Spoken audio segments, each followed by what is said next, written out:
Hello viewers, this is Vishnu, and in this video we're going to talk about how email spoofing actually works.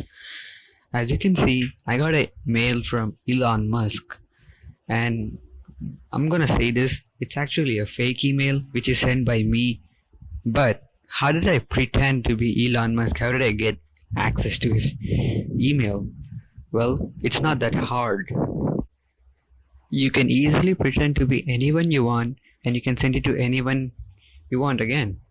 You can send it to your friend pretending you're Donald Trump, and he might actually believe it. There is a easy step-by-step process you can follow to make this happen. All you have to do is go to the website which is shown here, and the link will be in the description. You just have to fill out the information like who do you want to pretend to be, and the person you're trying to send the mail to. You can also send it to yourself too.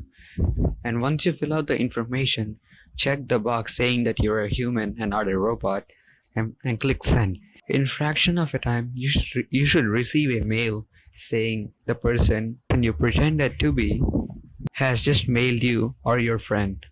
With this technique, you can fool your friends and family by sending an email which is not actually sent by you but from someone else, like a famous celebrity or whoever you want it to be, you name it. Most of the time, the email you send will be in their spam folder.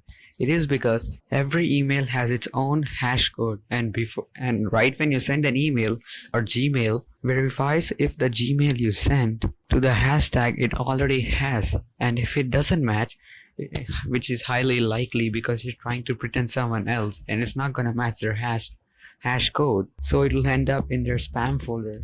If you like this video, please leave a like and subscribe to my channel, and tell me and let me know in the comments if it doesn't work for you, because I can help you and make it possible. Thank you. Bye.